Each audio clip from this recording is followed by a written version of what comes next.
Finally দোস্ত আমি যাচ্ছিলাম দুদিয়াতে। তো এখানে দেখো দুদিয়ার কিছু, তো রাস্তার কিছু যা সামনে এসেছে সেটাই তুলে ধরলাম।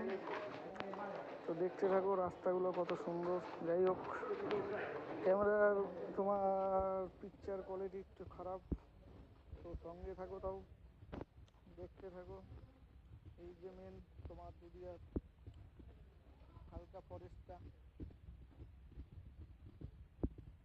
তারপরে কিছু দূর পেরিয়ে গেলাম, অসুবিধা হয়তো অটো গাড়ি চালাতে,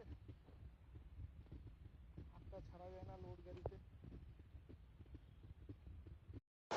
আগাচ্ছিলাম হালকা হালকা গাড়ি চালিয়ে, এই সামনে কিছুটার সামনে পৌঁছে গেছিলাম।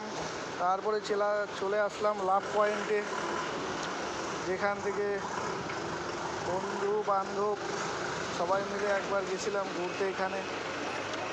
এখানে আসলাম, ভাবলাম পুরোনো স্মৃতিগুলোকে তুলে ধরি কিছুটা। তো পায়ে হেঁটে হেঁটে যাচ্ছিলাম ব্রিজের উপর দিয়ে। তারপরে ফটো উঠলাম, তারপরে কিছুটা পরিবেশের ফটো পিকচার, তারপরে ভিডিওটা আবার স্টার্ট করলাম। কত সুন্দর ভিডিওটা। তারপরে কিছু দূর আগাচ্ছি। তো যাই হোক, দেখাচ্ছিলাম, তো পাশে দিকে একটা কারওয়ালা এসে ওরাও ফটো বা ভিডিও শ্যুট করছে। তো সঙ্গে সঙ্গে আমিও কিছু ভিডিও করলাম, গাড়ি ঘোড়া দেখলাম, দেখে পেরোলাম রাস্তাটা। পারানোর পরে দিকে আরও কাছ থেকে কিছু কত সুন্দর ভিডিও।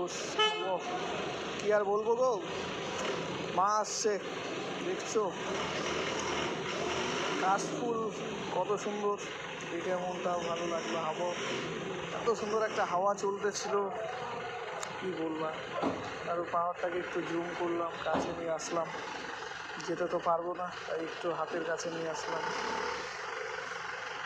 দেখছি বাড়িঘরগুলো কত সুন্দর ওখানকার।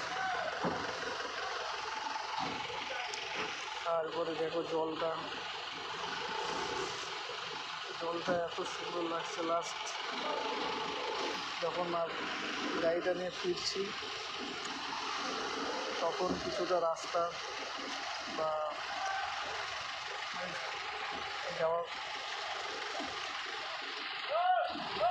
ऐसे ही चलना होगा साथी, হাত মিলা के। দেখো গাড়িটার লুক দেখাই দিলাম। তো ভাবছিলাম গাড়িটা দাঁড় করিয়ে কোথাও একটা ভিডিও করবো, তো করতে পারিনি। গাড়ির ভিতর থেকে ভিডিওটা করতে হলো।